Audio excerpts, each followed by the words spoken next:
केरल देश में एक मेधावी नामक राजा राज्य करते थे। शत्रुओं ने उनके देश पर चढ़ाई की। युद्ध में महाराज मारे गए। पति की मृत्यु के दुख में रानी भी उनके साथ सती हो गईं। राजा का इकलौता पुत्र चंद्रहास अभी 5-6 साल का ही था। दाई ने चुपके से उन्हें नगर से निकाला और कुंतलपुर ले गई।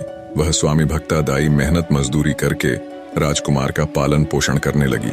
चंद्रहास बड़े ही सुंदर थे और बहुत सरल तथा विनयी थे। गांव के सभी स्त्री पुरुष ऐसे भोले सुंदर बालक से स्नेह करते थे। कहते हैं जो अनाथ हो जाता है, जिसका कोई नहीं होता, उसके स्वयं भगवान होते हैं। उन्हीं की कृपा से एक दिन नारद जी घूमते हुए कुंतलपुर पहुंचे। बालक को एक शालग्राम की मूर्ति देकर नाम मंत्र बता गए। नन्हा बालक देवर्षि की कृपा से हरिभक्त हो गया। अब जिस समय वह अपने आप को भूलकर अपने कोमल कंठ से प्रभु गान करते हुए नृत्य करता, देखने वाले मुग्ध हो उठते। कुंतलपुर के राजा परम भगवद भक्त एवं संसार के विषय से पूरे विरक्त थे। विरक्त यानी भोग विलास से दूर रहने वाला। उनका कोई पुत्र नहीं था, केवल चंपक मालिनी नाम की एक कन्या थी। महर्षि गालव को राजा ने अपना गुरु बनाया था और गुरु के उपदेशानुसार वे भगवान के भजन में ही लगे रहते थे। राज्य का पूरा प्रबंध मंत्री धृष्ट बुद्धि करता था। मंत्री की अलग से भी बहुत बड़ी संपत्ति थी। राजा तो भगवत भक्ति में रहते थे, तो एक प्रकार से कुंतलपुर के शासक मंत्री धृष्ट बुद्धि ही थे। उनका मदन नाम का योग्य पुत्र था, जो उनकी राज कार्य में सहायता करता था। मंत्री धृष्ट बुद्धि की विषया नाम की एक अति सुंदर कन्या भी थी। मंत्री की रुचि केवल राज कार्य और धन एकत्र करने में ही थी, किंतु उनका पुत्र मदन भगवान भक्त था। वह साधु संतों की सेवा करता था। इसीलिए मंत्री के महल में जहां विलास तथा राग रंग चलता था, वहीं कभी कभी संत भी एकत्र हो जाते थे। भगवान की पावन कथा भी होती थी। इन कार्यों में रुचि न होने पर भी मंत्री धृष्ट बुद्धि अपने पुत्र के कारण कुछ न बोलते। एक दिन मंत्री के महल में ऋषि गण बैठे थे। भगवान की कथा हो रही थी। उसी समय सड़क पर भवन के सामने से भगवान नाम कीर्तन करते हुए चंद्रहास बालकों की मंडली के साथ निकले। बच्चों की अत्यंत मधुर कीर्तन ध्वनि सुनकर ऋषियों के कहने से मदन ने सबको वहीं बुला लिया। चंद्रहास के साथ बालक नाचने गाने लगे। मंत्री धृष्ट बुद्धि भी इसी समय वहां आ गए। मुनियों ने तेजस्वी बालक चंद्रहास को तन्मय होकर कीर्तन करते देखा तो वे मुग्ध हो गए। कीर्तन समाप्त होने पर स्नेहपूर्वक समीप बुलाकर ऋषियों ने उन्हें बैठा लिया और उनके शरीर के लक्षणों को देखने लगे। ऋषियों ने चंद्रहास के शारीरिक लक्षण देखकर धृष्ट बुद्धि से कहा, मंत्रिवर, तुम इस बालक का प्रेम पूर्वक पालन करो, इसे अपने घर रखो। यही तुम्हारी संपूर्ण संपत्ति का स्वामी तथा इस देश का नरेश होगा। एक अज्ञात कुलशील राह का भिखारी बालक मेरी संपत्ति का स्वामी होगा। यह बात धृष्ट बुद्धि के हृदय में तीर सी लगी। वे तो अपने लड़के को राजा बनाने का स्वप्न देख रहे थे। अब एक भिक्षुक सा लड़का उनकी सारी इच्छाओं को नष्ट कर दे, यह उन्हें सहन नहीं हो रहा था। उन्होंने किसी से कुछ कहा नहीं, पर सब लड़कों को मिठाई देने के बहाने घर के भीतर ले गया। मिठाई देकर दूसरे लड़कों को तो उन्होंने विदा कर दिया, केवल चंद्रहास को रोक लिया। एक विश्वासी वधिक को बुलाकर उसे चुपचाप समझाकर पुरस्कार का भारी लोभ देकर उसके साथ चंद्रहास को भेज दिया। चंद्रहास ने जब देखा कि मुझे यह सुनसान जंगल में रात के समय लाया है, तब इसका उद्देश्य समझकर कहा, भाई तुम मुझे भगवान की पूजा कर लेने दो, तब मारना। वधिक ने अनुमति दे दी। चंद्रहास ने शालग्राम जी की मूर्ति निकालकर उनकी पूजा की और उनके सम्मुख गदगद कंठ से स्तुति करने लगा। भोले बालक का सुंदर रूप, मधुर स्वर तथा भगवान की भक्ति देखकर वधिक की आंखों में भी आंसू आ गए। उसके हृदय में एक निरपराध बालक को मारने की बात सोचकर एक टीस उठी, परंतु उसे मंत्री का भय भी था। उसने देखा कि चंद्रहास के एक पैर में 6 अंगुलियां हैं। वधिक ने तलवार से जो एक अंगुली अधिक थी उसे काट लिया और बालक को वहीं छोड़कर वह लौट गया। वधिक ने महल जाकर जब धृष्ट बुद्धि को वह अंगुली दिखाई तो वह अंगुली देखकर बहुत प्रसन्न हुए। उन्हें लगा कि अपने बुद्धि कौशल से ऋषियों की अमोघ वाणी मैंने झूठी कर दी। कुंतलपुर राज्य के अधीन एक छोटी सी रियासत थी, चंदनपुर। वहां के नरेश कुलिंदक किसी कार्य से बड़े सवेरे वन की ओर से घोड़े पर चढ़े जा रहे थे। तभी एकाएक उनके कानों में बड़ी मधुर भगवान नाम कीर्तन की ध्वनि पड़ी। कटी अंगुली की पीड़ा से भूमि में पड़े पड़े चंद्रहास करुण कीर्तन कर रहे थे। राजा ने कुछ दूर से बड़े आश्चर्य से देखा कि एक छोटा देवकुमार जैसा बालक भूमि पर पड़ा है। उसके चारों ओर अद्भुत प्रकाश फैला है। राजा की कोई संतान नहीं थी। उन्होंने सोचा कि भगवान ने मेरे लिए ही यह वैष्णव देवकुमार भेजा है। घोड़े से उतरकर बड़े स्नेह से चंद्रहास को उन्होंने गोद में उठाया, उनके शरीर की धूल पोंछी और उन्हें अपने राजभवन में ले आए। चंद्रहास अब चंदनपुर के युवराज हो गए। यज्ञोपवीत संस्कार होने के पश्चात गुरु के यहाँ रहकर उन्होंने वेद, वेदांग तथा शास्त्रों का अध्ययन किया। राजकुमार ने अस्त्र शस्त्र चलाना तथा नीति शास्त्र आदि सीखा। अपने सद्गुणों से वे राज परिवार के लिए प्राणों के समान प्रिय हो गए। समय बीतने के साथ राजकुमार चंद्रहास अब एक हट्टा कट्टा सुंदर नौजवान बन चुका था।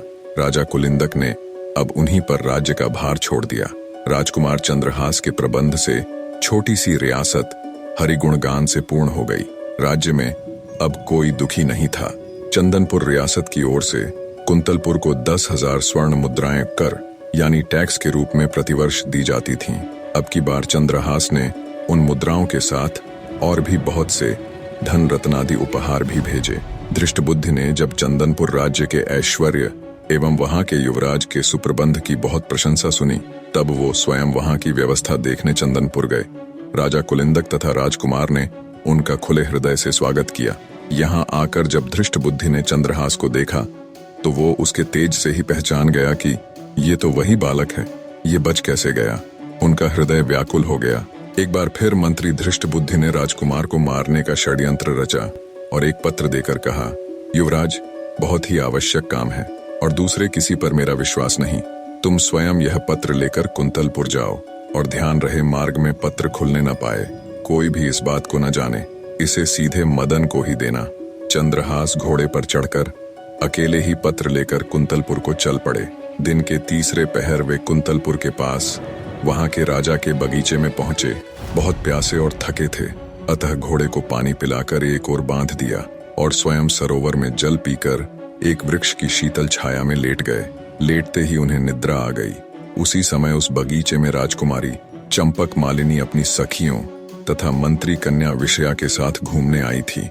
संयोगवश अकेली विषया उधर चली आई जहां चंद्रहास सोए थे।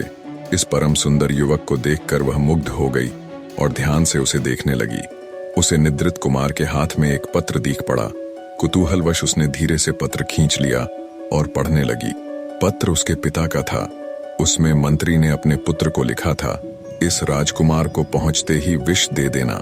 इसके कुल, शूरता, विद्या आदि का कुछ भी विचार न करके मेरे आदेश का तुरंत पालन करना।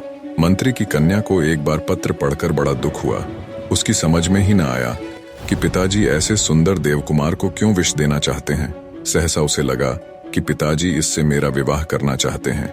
वे मेरा नाम लिखते समय भूल से या अक्षर छोड़ गए। उसने भगवान के प्रति कृतज्ञता प्रकट की कि पत्र मेरे हाथ लगा, कहीं दूसरे को मिलता तो कितना अनर्थ होता।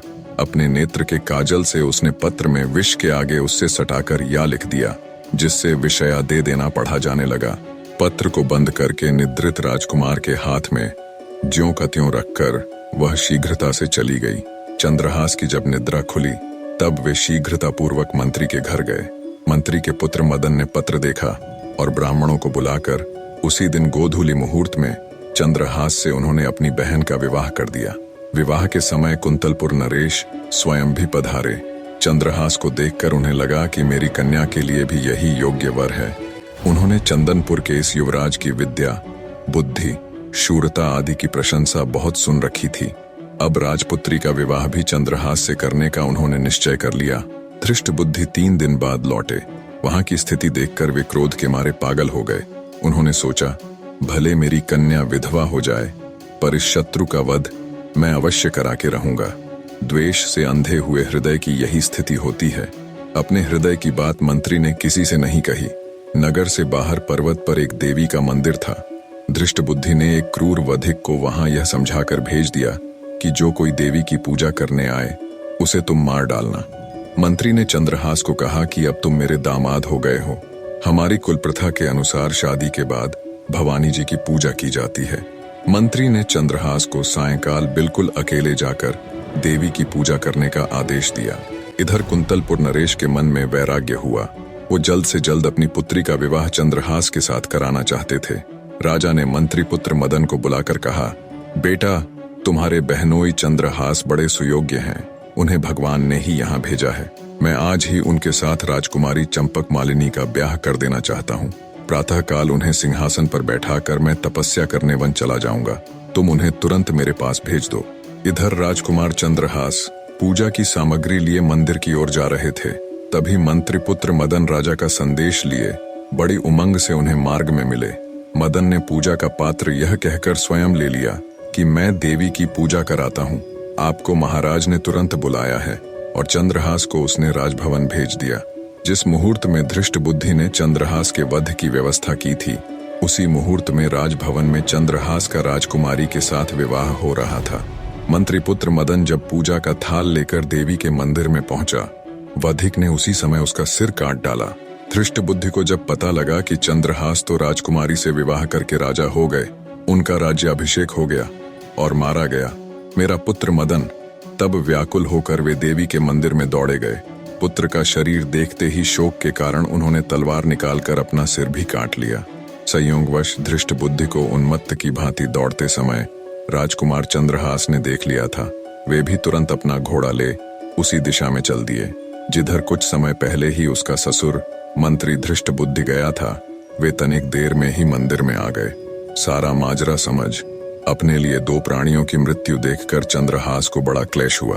उन्होंने निश्चय करके अपने बलिदान के लिए तलवार खींची। उसी समय मां भवानी साक्षात प्रकट हो गईं।